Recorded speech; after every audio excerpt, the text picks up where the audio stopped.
एक समय की बात है कि किसी जगह पर तीन भाई साथ साथ रहा करते थे। उनका नाशपाती का एक पेड़ था। उन्होंने बारी बारी उस पेड़ की देखभाल करने के लिए आपस में निश्चय किया था। जब दो भाई खेतों में काम करने चले जाते तो तीसरा भाई पेड़ की रखवाली करने के लिए घर पर ही रह जाता था। वह ये देखता रहता कि कोई भी किसी प्रकार पेड़ को हानि न पहुंचा सके और ना ही कोई चोरी से नाशपाती तोड़ ले। एक बार उन तीनों भाइयों की परीक्षा लेने के लिए स्वर्ग से एक दूत आया। भिखारी के रूप में वह नाशपाती के पेड़ के निकट गया। उस दिन सबसे बड़ा भाई पेड़ की रखवाली कर रहा था। वह भिखारी हाथ फैलाकर बोला, बाबा ईश्वर के नाम पर एक पक्की नाशपाती दे दो। सबसे बड़े भाई ने उसे एक नाशपाती दे दी और कहा, ये मेरे हिस्से की नाशपाती है, इसलिए मैं तुम्हें दे रहा हूँ। अन्य नाशपातियाँ मेरे भाइयों के हिस्से की हैं। दूत ने उसे धन्यवाद दिया और चला गया। दूसरे दिन दूसरा भाई पेड़ की रखवाली कर रहा था। उस दिन भी दूत भिखारी के रूप में आया और एक पक्की नाशपाती की भीख मांगने लगा।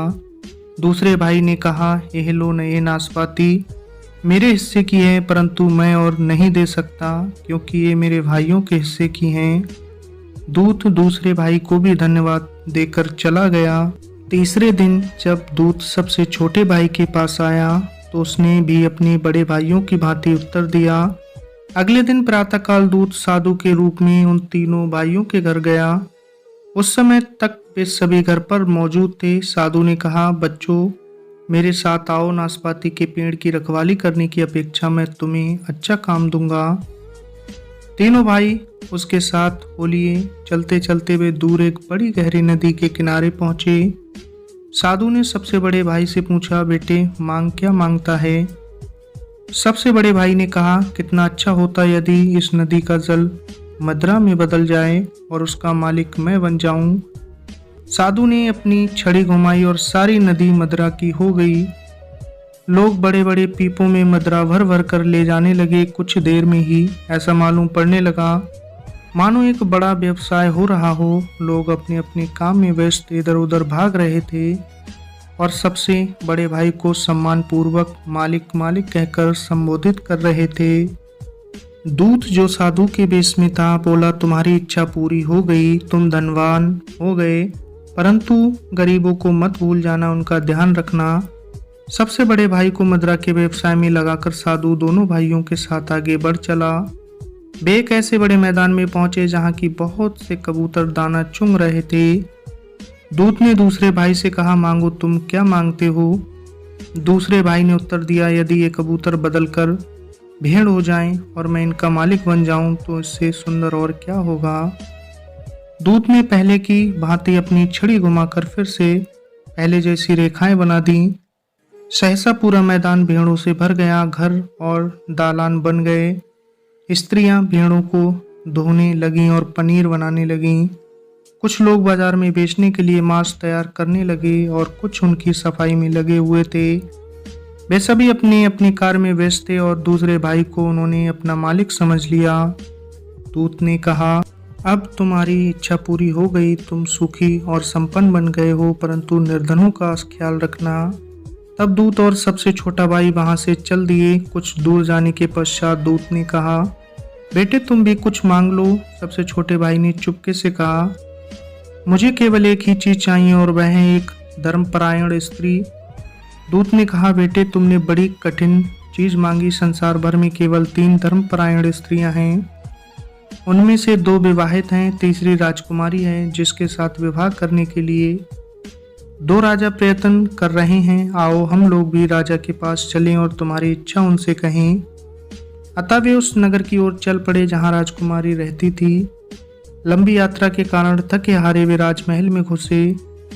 राजा ने उनकी प्रार्थना सुनी, परंतु जब उसने उनका आने का आशय सुना तो उसने कहा, मैं कुछ भी निर्णय नहीं कर सकता।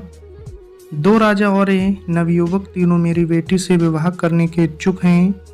क्या करूं, कुछ समझ में नहीं आता। दूत ने कहा, ईश्वर ही इसका फैसला करेंगे। राजा ने भी कहा, ठीक है, पर कैसे? दूत ने कहा, अंगूर की लता की 3 डालियां काट लो और उन्हें राजकुमारी को दे दो। राजकुमारी प्रत्येक डाली के ऊपर विवाह के इच्छुक एक एक प्रत्याशी का नाम लिख लिख कर तीनों डालियां आज रात बगीचे में गाड़ दे। रात भर में जिस डाली में फूल खिलकर प्रातः अंगूर के गुच्छे नजर आए, उसी के साथ राजकुमारी का विवाह कर दें। राजा ने कहा, यह बहुत अच्छा उपाय है। राजकुमारी, दोनों राजकुमार और युवक तीनों उपरोक्त उपाय पर राजी हो गए। 3 डालियों पर उनके नाम लिखकर बगीचे में गाड़ दिए गए। प्रातःकाल 2 डालियां सूख गईं, तीसरी डाली हरी भरी थी और उसमें अंगूर के गुच्छे लटक रहे थे। इस डाली पर सबसे छोटे भाई का नाम लिखा हुआ था। राजा को ये शर्त माननी पड़ी। उसे अपनी प्रतिज्ञानुसार राजकुमारी का ब्याह उस युवक से करना पड़ा। राजा ने अपनी लड़की और दामाद को आशीर्वाद दिया। 1 साल के बाद दूत पुनः पृथ्वी पर ये देखने के लिए आया कि अब वे तीनों भाई कैसे रह रहे हैं। भिखारी बनकर वह सबसे बड़े भाई के पास गया, जो अपने शराब के व्यवसाय में बेचता। दूत ने कहा, बाबा, भिखारी को भी एक प्याला शराब दे दो। बड़े भाई ने चिल्लाकर कहा, बदमाश, निकल यहाँ से। यदि मैं सभी भिखारियों को शराब मुफ्त देता रहूँगा तो खुद भी शीघ्र ही भिखारी बन जाऊंगा। दूत ने अपनी छड़ी घुमाकर क्रॉस का चिन्ह बनाया। चिन्ह बनाते ही शराब की दुकान, गोदाम और काम करने वाले मजदूर सभी गायब हो गए। वहां पहले की भांति लंबी चौड़ी और गहरी नदी बहने लगी। दूत क्रोधित होकर बोला, तुम धनवान बनके गरीबों को भूल गए, अतः तुम फिर से जाकर अपनी नाशपाती के पेड़ की देखभाल करो। फिर दूत दूसरे भाई के पास गया, जो कि दूध तथा भेड़ों के कारोबार में लगा हुआ था। दूत ने गिड़गिड़ाकर कहा, बाबा, ईश्वर के नाम पर पनीर का एक टुकड़ा दे दो।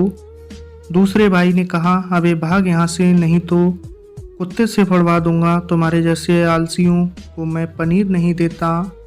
दूत ने पहले की भांति अपनी छड़ी से 2 आड़ी तिरछी लकीरें खींचकर क्रॉस का चिन्ह बनाया। सभी भेड़े, काम करने वाले मजदूर आदि सब गायब हो गए और पहले की तरह वहां मैदान हो गया, जहां पर बहुत से कबूतर का झुंड पहले की भांति ही चुगने लगा था। दूत क्रोधित होकर बोला, तुम निर्धनों को भूल गए, अतः तुम नाशपाती के पेड़ के पास जाकर पहले की भांति ही उसकी रखवाली करो। अब दूत शीघ्रता से जंगल में पहुंचा, जहां की सबसे छोटा भाई अपनी स्त्री के साथ रहता था।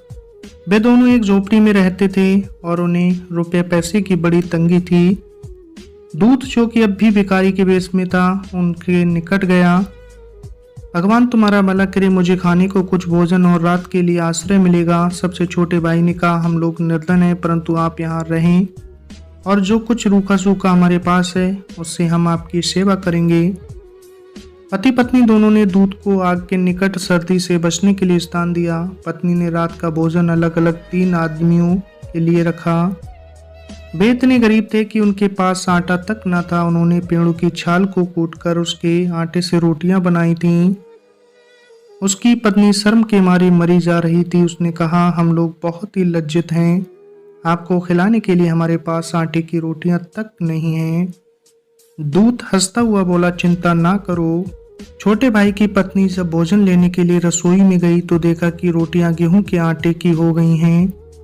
उसके आश्चर्य की सीमा न रही। वह बोली, भगवान तेरी माया विचित्र है। खुशी के मारे उसकी आंखों में आंसू निकल आए। वह निकट के झरने से एक घड़ा जल लेकर आई। जब वह प्यालों में जल को लौटने लगी, तभी पानी मधुर मदिरा में बदल गया। सबसे छोटे भाई को ये देखकर बड़ा आश्चर्य हुआ, परंतु वह कुछ नहीं बोला। दूत उनके सत्कार से खुश होकर बोला, आप लोगों ने गरीबों को नहीं बुलाया, ईश्वर आपका भला करे। तो दोस्तों, कैसी लगी आपको मेरे द्वारा सुनाई गई ये कहानी, जिसका शीर्षक था गरीबों को ना भूलो।